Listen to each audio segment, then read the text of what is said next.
फिर भी बहुत दिन पहले कंप्लेन किए थे, एक्शन नहीं हुआ, और अभी इनकी स्वास्थ्य अवस्था कैसी है? भगवान भरोसा। अभी डॉक्टर ने बोला कि 95% का डैमेज हो गया है, बर्न 95% हुआ है, तो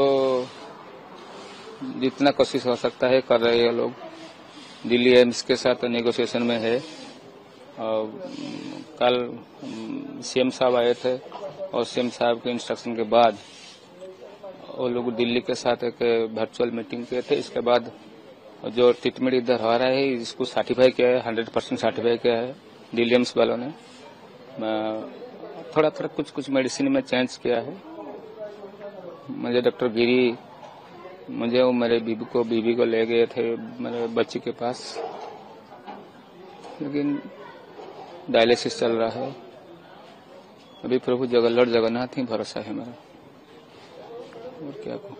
और उन्होंने कंप्लेन भी की थी? हाँ, कंप्लेन तो बहुत पहले ही किए थे, लेकिन वो प्रिंसिपल नजरअंदाज किया। मुझे बताया गया कि वो इनका एक इंटरनल कमेटी हो गया है, इसका रिपोर्ट मैं प्रिंसिपल को मिला था।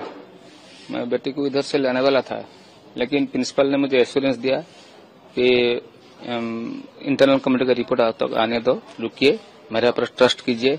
मैं प्रिंसिपल की तरफ से बोल रहा हूँ, एक बाप की तरफ से बोल रहा हूँ। अभी मुझे प्रिंसिपल ने बताया, मेरे साथ मेरे चाचा भी गए थे, और हमको बताया गया कि आप रुकिए, इंटरनल कमेटी का रिपोर्ट आने दीजिए। आने के बाद हम इसके वो जो प्रोफेसर थे इनके बारे में पहले से इनके पास कोई कंप्लेन था, कोई सारे कंप्लेन था, वो मुझे बताया कि मेरे पास भी इनके खिलाफ पहले से भी 2-4 कंप्लेन ऐसा है। तो आपका कंप्लेन के बाद अब इंटरनल कमेटी का रिपोर्ट आएगा, इसके बाद मैं इनके ऊपर ऐसे स्टेप लूंगा कि नजीर हो जाएगा, एफएम ऑटोनॉमस में नजीर हो जाएगा। अब देखेंगे, मेरे पर ट्रस्ट कीजिए। मैं गांव का आदमी हूँ, इतना बड़ा कॉलेज का प्रोफेसर प्रिंसिपल हमको बोल रही है, फिर भी मुझे बुलाएगा इंटरनल कमेटी। जो चेयरमैन थे जयश्री मैडम, या प्रोफेसर ने साइकोलॉजी, वो इंटरनल कमेटी का चेयरमैन थे, मुझे बुलाया कि आपका बयान रखिए इधर। मैं मेरा व्यू इधर दिया। बाद में वो मुझे फिर बुलाया कि आप रिटन स्टेटमेंट दीजिए। मैं रिटन स्टेटमेंट दिया।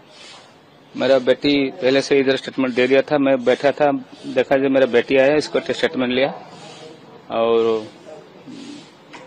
स्टेटमेंट में मुझे कुछ इधर उधर लगा। बाद में मैं प्रिंसिपल को मिला, प्रिंसिपल बोला जो भी रिपोर्ट आने दीजिए, मैं इसके बाद स्टेप लूंगा। सबको बताया। बाद में अब देखिए, प्रिंसिपल का रूम से निकल के ही वो सुसाइड अटेम्प्ट लेता है, तो कुछ भी तो होगा अंदर ना।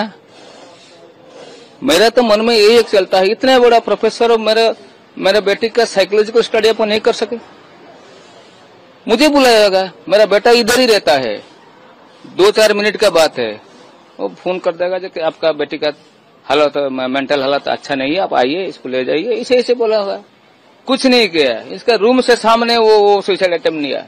इसका सारे स्टाफ देख रहे हैं, भाग जाते हैं।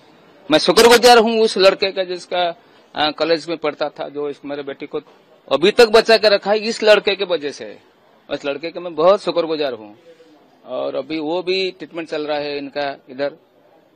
तो मैं भगवान के भरोसे सब है, और कोई कुछ नहीं। आपका क्या डिमांड क्या है?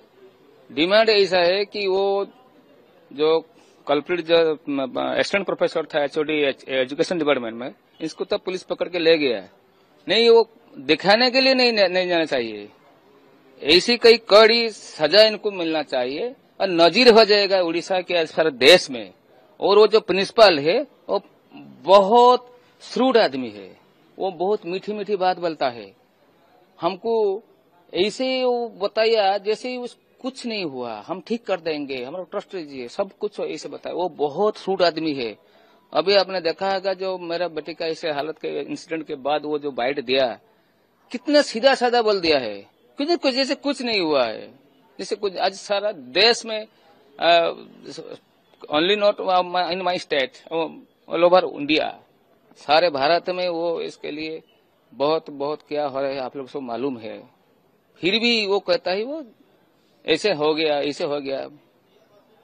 तो इनको भी सजा मिलना चाहिए। सिर्फ इनको नहीं, इस कॉलेज में भी सिर्फ इस कॉलेज में नहीं, उड़ीसा के सब कॉलेज में ऐसा काउंसलिंग होना चाहिए, जिधर भी ऐसा है कड़ी से कड़ी सजा व्यवस्था होना चाहिए। जैसे कोई भी सपने में भी सोच नहीं सकते हैं जो दोबारा हम ऐसे करें।